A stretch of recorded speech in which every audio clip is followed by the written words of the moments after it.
दोस्तों, आज हम जिस मूवी के बारे में डिस्कस करेंगे उसका नाम है निंजा असैसिन। ये मूवी 2009 में रिलीज हुई थी।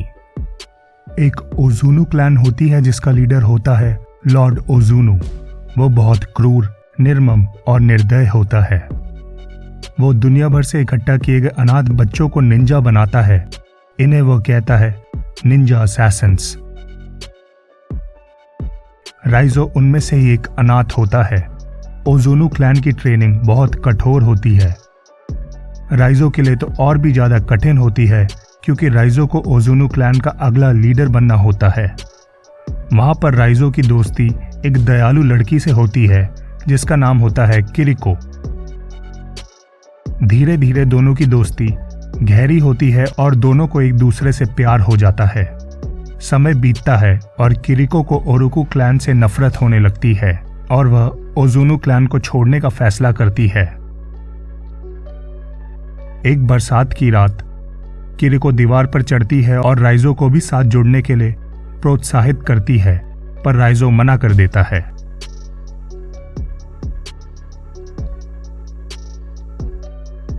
बाद में किरिको को पकड़ लिया जाता है और गद्दार घोषित कर दिया जाता है। अगले दिन उसे सबके सामने मृत्यु दंड दिया जाता है। उसका बड़ा भाई ताकेशी ही उसे तलवार से मृत्यु देता है। बरसों बाद राइजो बड़ा हो जाता है और उसे अपना पहला मिशन दिया जाता है। इस मिशन में उसे एक आदमी की हत्या करनी होती है। मिशन पूरा करने के बाद राइजो एक गगनचुंबी इमारत के ऊपर अपने बाकी क्लैन के लोगों से मिलता है। वहां पर लॉर्ड ओजुनु उसे गद्दार को मारने का आदेश देते हैं। किरिको की मृत्यु को याद करते हुए राइजो अपने हथियार से लॉर्ड ओजुनु पर हमला कर देता है और क्लैन के बाकी निंजा से लड़ पड़ता है। लड़ाई के दौरान वह घायल हो जाता है और छत से नदी में गिर जाता है। सालों बाद राइजो खुद ही ट्रेनिंग करता है और खुद को बेहतर बनाता है। इसी बीच यूरोपोल एजेंट मीका पैसों से जुड़ी राजनीतिक हत्याओं की जांच कर रही है और उसे ये पता लगाने में कामयाबी होती है कि इन सब हत्याओं के पीछे ओजुनु क्लैन जुड़ी है। वह जांच के बारे में और अधिक जानकारी प्राप्त करने के लिए सीक्रेट एजेंसी फाइल्स को प्राप्त करती है।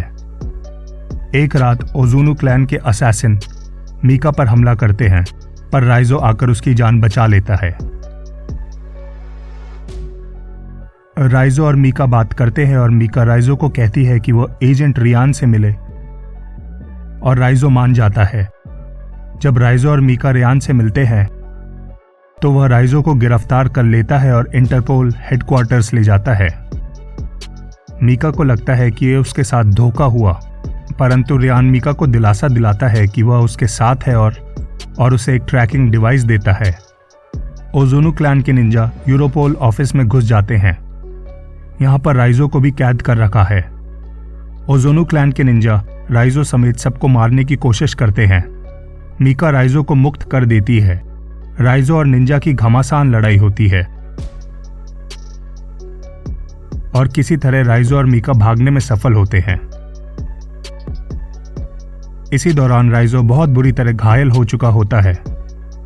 मीका राइजो को गाड़ी में एक मोटेल ले जाती है। मोटेल के अंदर मीका राइजो पर ट्रैकिंग डिवाइस लगा देती है। क्योंकि निंजा उनका पीछा कर रहे होते हैं और मीका उनसे लड़ने में असमर्थ होती है, मीका मोटेल के बाहर छुप जाती है और स्पेशल फोर्सेस के आने का इंतजार करती है। जब तक स्पेशल फोर्सेस आते हैं, निंजा राइजो का अपहरण कर चुके होते हैं। वह उसे लॉर्ड ओजुनु के पास ले जाते हैं। जब वह राइजो को ले जा रहे होते हैं, तब राइजो निंजा टेक्निक से अपने सारे घाव भर लेता है। राइजो के ट्रैकिंग डिवाइस से स्पेशल फोर्सेस ओजुनु क्लैन के ठिकाने पर आ जाती है। स्पेशल फोर्सेस फ्लेयर्स आसमान में छोड़ती है जिससे उजाला हो जाता है। निंजा और स्पेशल फोर्सेस के बीच घमासान युद्ध होता है। इसी बीच मीका राइजो को बंधन से आजाद कर देती है। राइजो बिल्डिंग के अंदर जाता है और उसका सामना ताकेशी से होता है। दोनों के बीच जबरदस्त लड़ाई होती है और अंत में ताकेशी मारा जाता है। वह आगे बढ़ता है और उसका सामना लॉर्ड ओजुनु से होता है। इस लड़ाई में राइजो हारता दिखाई देता है